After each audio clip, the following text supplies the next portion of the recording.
Good day mga ka-Fixit! Clutch then gas method on an uphill. Yan ang ibabahagi ko sa iyo ngayon in this episode of Fix It Dennis, fixing the way we drive.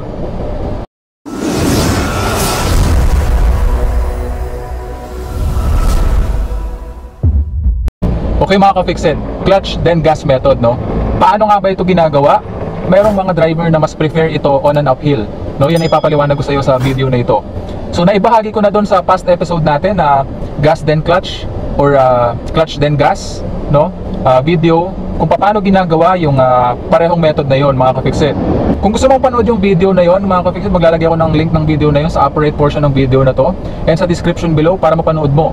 Kasi kapaki-pakinabang ng video na yon, lalong-lalo na sa mga beginner drivers at kahit doon sa mga matatagal nang nagmamaneho para ma-improve yung kanilang driving skills. Okay? Pero may mga nare-receive kasi ako na mangilang-ilang mga comments mga ka-Fixit na paano mo daw gagawin yung gas then clutch method sa uphill, no? Eh syempre, kapag binitawan mo na yung iyong foot brake, no? Tapos magbibigay ka ng halimbawa lang naman, no? Hindi ka gumamit ng handbrake or sira yung handbrake ng iyong sasakyan. So kapag ka sa uphill kasi naka foot brake ka lang, then magbibigay ka ng gas, no, up to 1,500 or 2,000 RPM, then lalagay mo sa clutch biting point yung iyong clutch para umarangkada yung iyong sasakyan. Eh, may mga nagsasabi na by that time na binitawan mo yung iyong foot brake, syempre aatos na kaagad yung iyong sasakyan. Pero sa case ko mga ka-Fixit, kapag ginagawa ko yung gas then clutch method sa mga uphill, hindi naman ako napapaatras, no? Hindi naman umaatras sa yung sasakyan kapag ginagawa ko yun. Well, basically, kailangan bilisan mo lang yung pagtapak sa iyong mga pedals, no?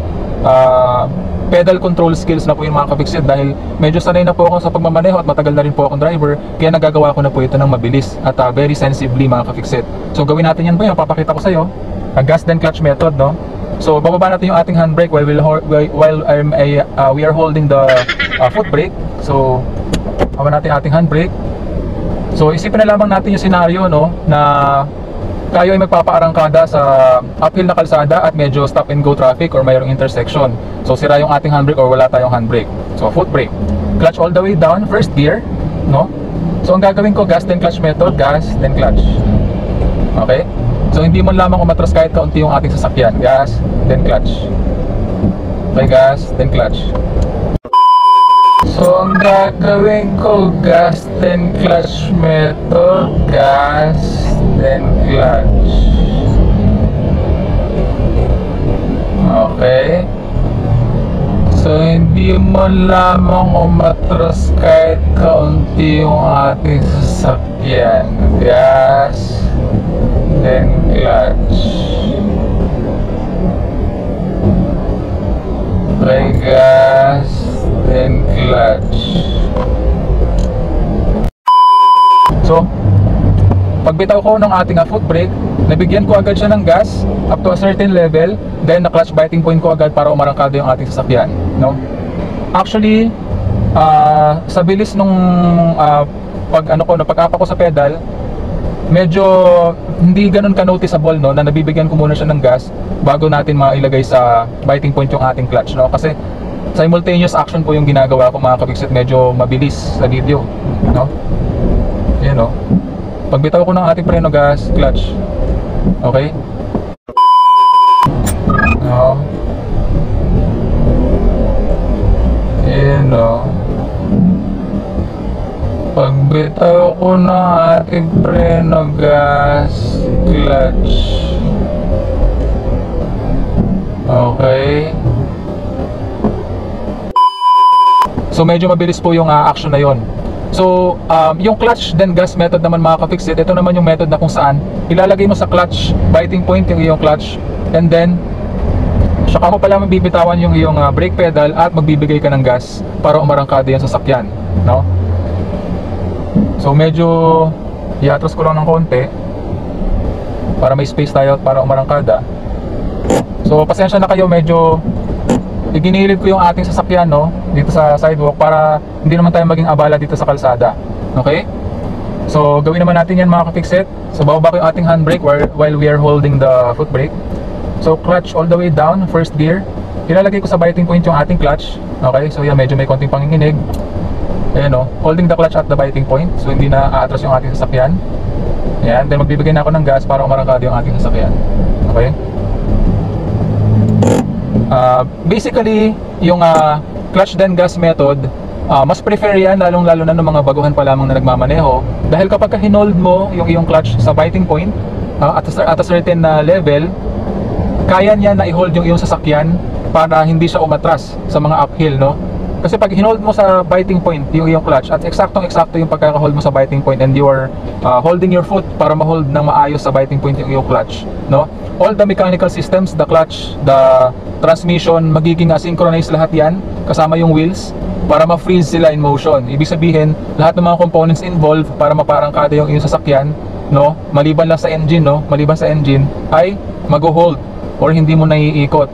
Kasi kapag nilagay mo sa clutch biting point yung iyong clutch, no, whatever the RPM is generated, no, tatama na yung ating friction material, ating clutch plate dun sa flywheel na naka-attach sa ating makina.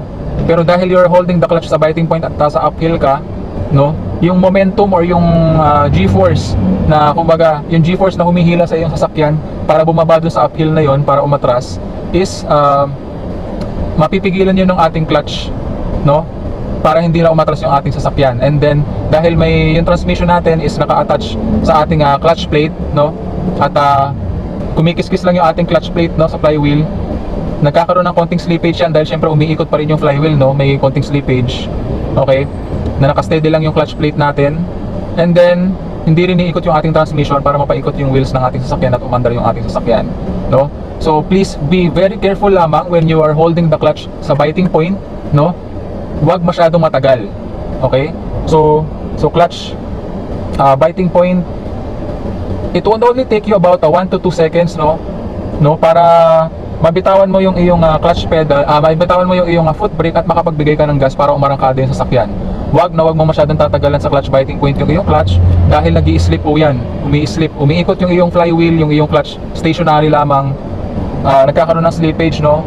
So pag masyadong matagal mong hinhold sa biting point yung iyong clutch at slip siya ng slip habang umiikot yung flywheel, nagkakaroon ng unnecessary wear and tear sa clutch plate, sa friction material ng iyong clutch plate, no.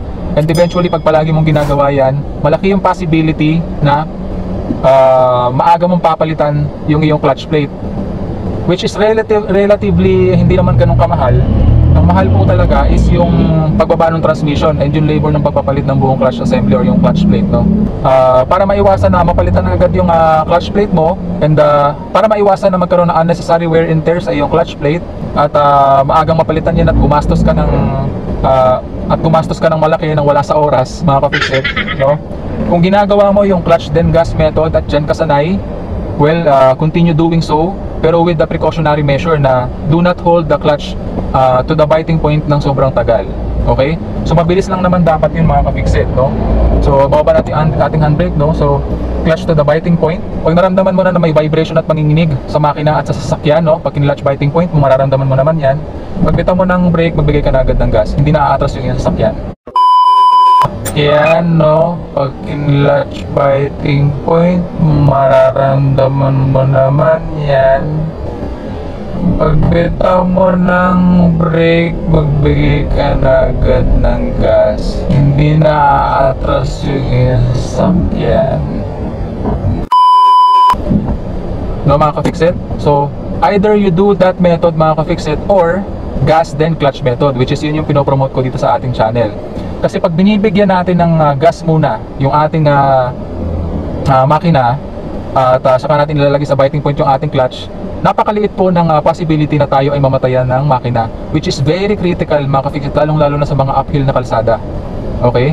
Kasi sabi ko nga, kapag nagbibigay muna tayo ng gas at a certain level, then lalagyan natin sa clutch biting point yung ating clutch, kumakapal na yung clutch biting point natin, at when we are giving gas, syempre depende sa level ng gas na binibigay natin, but not too much, mga ka-fixit, kumakapal yung ating clutch biting point, kaya yung ating clutch biting point, pag ino-hold natin yung ating clutch doon, no, lumalaki yung range niya at lumiliit yung chance na tayo ay mamatayan ng makina. Okay, so pinaliwanag ko rin yan sa video na sinasabi ko sa iyo kanina, yung gas then clutch then gas method, mga ka-fixit. Okay? So kagaya nga na sinabi ko, it's either you do the clutch then gas method properly, or you do the gas then clutch method, no? So gawin natin yan, yung gas then clutch method. Baba ko yung handbrake natin, naka-ready na ako, first gear. Okay? So palampasin lang natin yung nakabike. Ayan. So gas, then clutch method. Yan, ganun lang mga ka-fix it. Hindi naman siya ganun ka complicated gawin, no? And kung sinasanay mo yung sarili mo na gawin yon, hindi ka na rin mahihirapan na gawin yun ng ganito kabilis para hindi na umatras yung sasakyan kahit na kaunti man lamang. So clutch all the way down, first gear, gas, then clutch. Ayan, no? Di ba mga ka-fix it? Clutch all the way down, first gear, gas, then clutch. Ayan, no?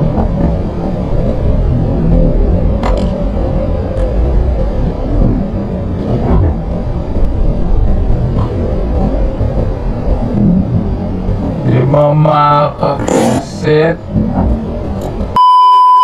Kaya lamang nagkakaroon ng problema yung iba sa gas then clutch method at umaatras ng bahagya yung kanilang sasakyan ay dahil pagbigay nila ng gas, no, hindi agad nila na ilalagay yung clutch sa biting point, no, at hindi nila yung nai-hold doon para umarangkada yung sasakyan.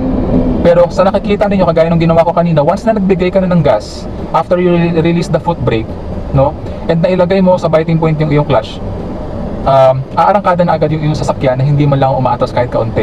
Kaya po napaka-importante mga ka-fix it na practicein po ninyo yung clutch control, no? Practice the clutch control kapag ikaw ay nasa patag na kalsada. Kapag nahuhuli mo na yung clutch bite, no? Alamin mo at sanayin mo yung sarili mo dun sa clutch bite na yon para whenever you are doing flat uphill and downhill starts mga ka-fix it, hindi ka mahihirapan lalong-lalo na sa mga uphill. Okay? Kasi kabisado mo na yung clutch biting point dahil nagpa-practice ka ng clutch control. Okay mga ka-fix it? So, malaking bahagi din ng clutch control yung mga ibinabahagi ko pa sa yung mga nakaraang video natin na yung paano mapagpapahinga yung iyong paa at binte sa clutch kapag ikaw humihinto, slowing down 10 kilometers per hour, then clutch all the way down, neutral as you go to a complete stop. Foot brake na lamang yung tatapakan mo, no? Progressive braking para mapakawalan mo na yung clutch all the way up. Malaki ang tulong nun para hindi agad mapagod yung iyong kaliwang binti at yung kaliwang paa, no? Kasi kapag kapagod na yan, mga ka-fix it, malaki yung epekto nun sa clutch control mo, no? Kasi mangangalay yan. So as time goes by, pag mahaba na yung biyahe, nagkakamali ka na sa clutch control, no? At magkakaproblema ka na sa iyong clutch bite or something, minsan too low, minsan too high sa iyong clutch bite.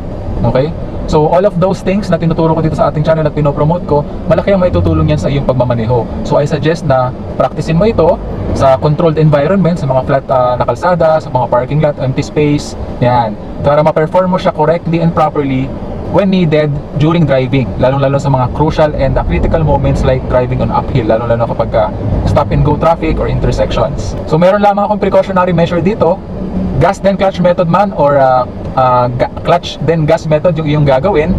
Be sure lamang mga ka-fix it na tama yung RPM level na binibigay mo or yung gas na binibigay mo sa makina para tama yung RPM na mapoproduce niya. So, lagi ko sinasabi kapag sa mga patag na kalsada, around 1,000 to 1,200 RPM. Pag ikaw ay nagpapaarangkada sa mga flat na kalsada, and pag sa mga uphill, usually 2,000 to 2,500 RPM. Depende sa kung gaano kataas or gaano ka-steep yung uphill na yan. Okay? Because giving too much gas, no, will damage the clutch plate once you put the clutch to the biting point.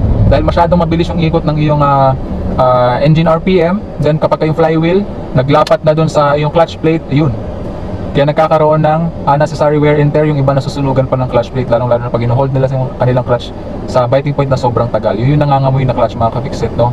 Which is a very unnecessary mga ka-fix it, kasi may tamang way naman kung paano natin in-hold ang ating clutch sa biting point at tamang paraan ng pagbibigay ng gas. Okay mga ka-fix it, so sana na-clear nitong video na ito yung issue regarding the gas then clutch method and the clutch then gas method mga ka-fix it. Okay? So whichever you prefer on doing and kung ano yung gusto mong sanayin sa iyong pagdadrive, nasa sayo na yan, but I suggest you do it properly para maging maayos yung iyong pagmamaneho at umagal yung buhay ng iyong sasakyan. At kagaya ng palagi ko sinasabi, palaging tatandaan na walang sino man ang pinanganak na magaling. Kailangan natin ng sapat na panahon at pagsasanay upang maging magaling tayo sa anumang bagay. So that concludes our episode for the day. I do hope na sana may natutunan ka sa video episode natin ngayong araw. So kung hindi ka pa subscriber ng channel ko, please consider subscribing. Please like, leave a comment, and share my videos para makatulong din po sa iba. Please also follow me in my Fix It Dennis Facebook page.